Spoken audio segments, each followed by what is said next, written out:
How does drinking alcohol affect your prana?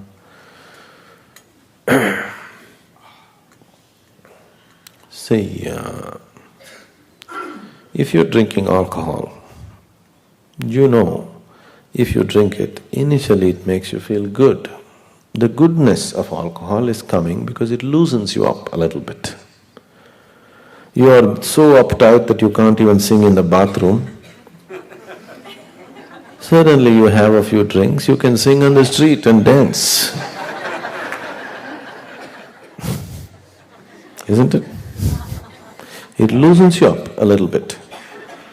So if you're so uptight, alcohol loosens you a little bit, and that's great freedom.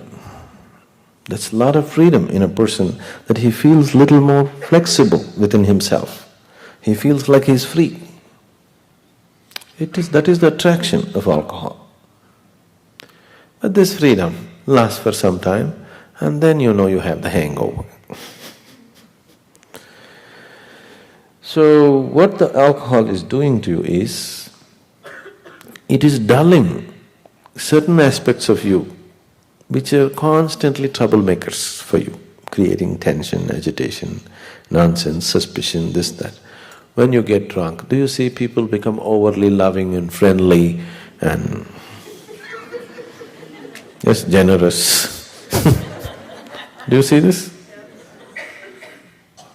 So it puts down your ugliness for some time. But if you put little more alcohol, you will become terribly ugly. Have you seen that also? So, if you're interested in keeping yourself vibrantly alive, any intoxicant is not supportive. There's a beautiful story in Arabia. There was a devout religious Arab.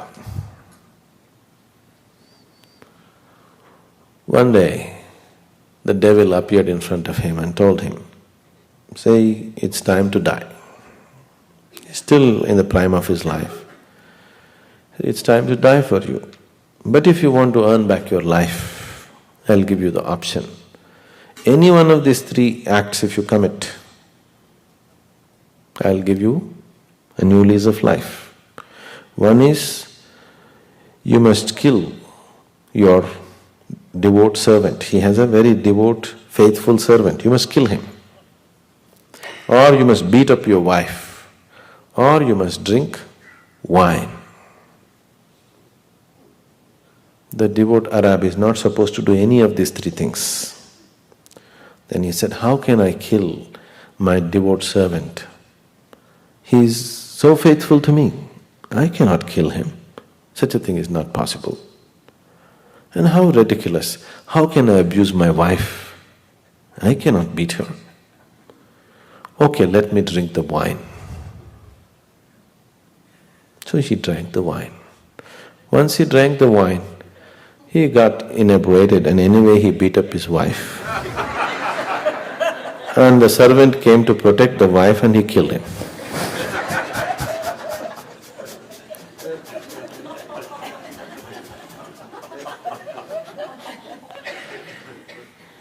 If you are looking for life, see, when I say life, you are probably thinking of earning money, having a party twice a week and doing this and doing that. That's not life. That's an arrangement that you made.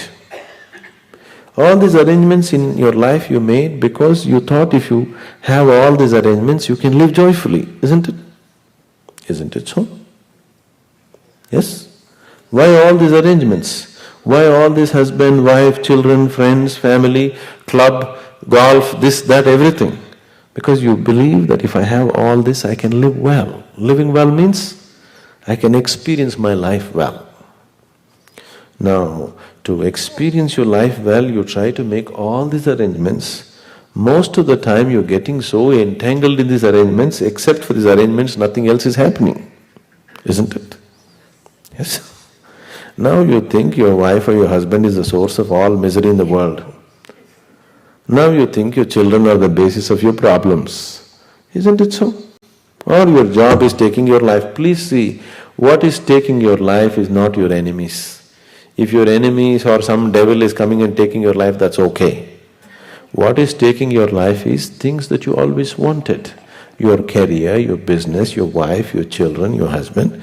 These are the people who are taking your life, isn't it? Isn't it so? No, this is not fair. If some devil is coming and taking your life, some enemy is taking your life, it's okay. Things that you so much wanted in your life, things that you worked so hard to create, they are taking your life away, please see. Fundamentally, you're looking for well-being. Should you not address it directly? If you address your well-being directly, then if family is there, with them we will be well. If they are not there, without them we will be well. That's how it should be, isn't it? If there is somebody around us, with them we will be well, we'll share our well-being with them. If nobody is there, we're still well. Now you don't know how to be well, but you have made all the arrangements. See what a mess it's become. So, including the party and alcohol came only for this, because you thought all this will bring you well-being, isn't it? Now, if you organize your life energies in such a way that you will be anyway well, I can have you intoxicated on life in such a deep way, 3 days you will be wobbly on your feet. Really. You come and see in the ashram, people who are into different states of meditation, they are like drunk. They are like this. People, there was a time when people thought something is happening in this ashram. What is happening? There are no gates to the ashram, anybody can come. But they don't come. They go sit on the mountains with binoculars, they're watching. What's happening? And people are in different states of ecstasy, they're going crazy by themselves. So they're all taking some kind of drug. Some secret drug, huh? Not at all. Such a thing will never happen. Such a thing will never happen. I am always totally drunk. If you look into my eyes, you will see I am all the time absolutely drunk. But am I balanced enough to handle the reality? So you can be like this, all the time pissed drunk. But totally balanced. If you want to let go, you can let go. If you don't want… So if you're inebriated like this all the time with life, instead of wine, I'm talking about why don't you get inebriated with D-wine?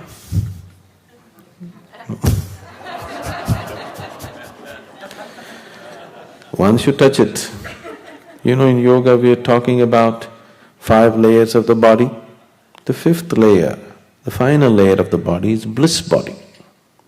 If you just touch it, if you align these 3 bodies properly, the 4th one is not in your hands.